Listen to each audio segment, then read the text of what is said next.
Asuu FG reaches an agreement as Gbajabiamila intervenes. What's up, guys? Welcome back to Naija Trends HD. The Academic Staff Union of University, Asuu, and the federal government have reached an agreement on the 22.17 billion end allowance and 30 billion naira revitalization fund. The agreement was reached on Thursday after a meeting between the representative of Asuu, led by its president, Emmanuel Sodeke, and the government representative led by the Minister of Finance and National Planning, Zainab Ahmed, and Minister of State for Education, Emeka Nwajuba. The meeting was presided over by the Speaker of the House of Representatives, Femi Gbajabiamila.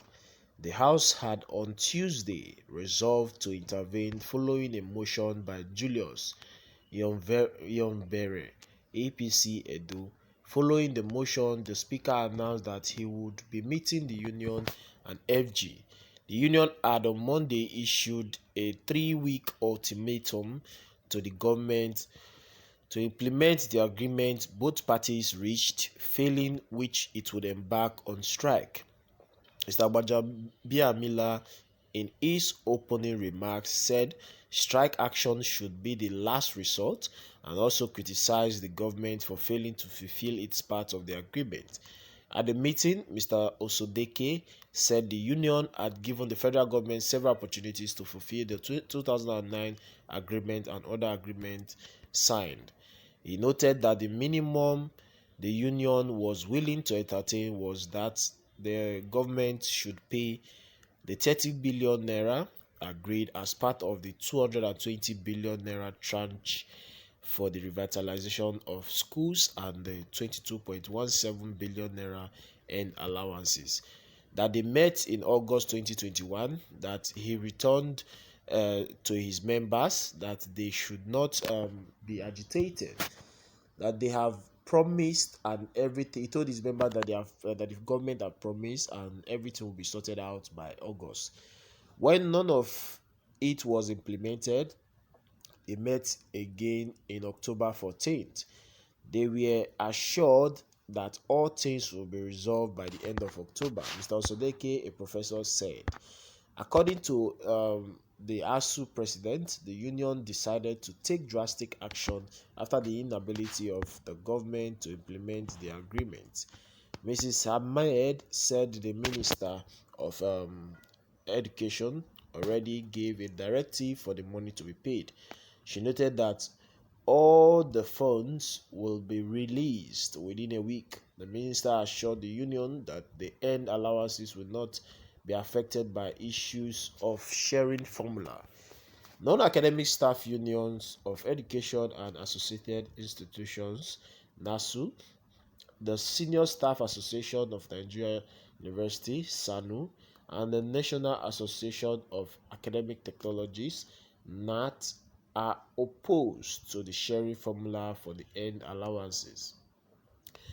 She said the ministry is waiting for payment schedule from the National University Commission, NUC, adding that once the schedule is provided, the funds will be sent to the schools. Mrs. Ahmed also said there will be a need to review the current agreement signed in 2019. According to her, the government is under financial constraints. Hence, they will not be able to meet the financial pledge in the agreement. She said the 1.3 trillion is not feasible for the government. She said out of the 30 billion naira revitalization funds, 20 billion has been released to the needs account at the central bank. Mr. Nwajuba said the Ministry of Education is not in disagreement with the union and that it is committed to the agreement.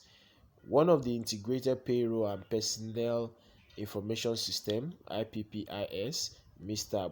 Gbajabiamila, said the House Committee on Telecommunication will interfere with the union. So, guys, this is really interesting. This is a very good news. If eventually Asuu don't end up in strike with the federal government, because this issue has been looming since 2009, where the federal government promised to give Asuu some certain amount of money. But in the end of the day, Asuu is still yet to receive the money. And now the country is going through a lot of problem, a lot of financial problem, and um, currently they are saying they are not going to be able to pay. Well, let's see how it all turns out. Let's see how it's going to end up, because it's a very interesting matter. Because if students refuse to go school, if ASU refuse to go to lecture hall, students will not be able to learn, and the education system of this great country will begin to dwindle on a daily basis. So guys, whatever is your remark, leave it in the comment section. Thank you very much for watching. See you guys soon.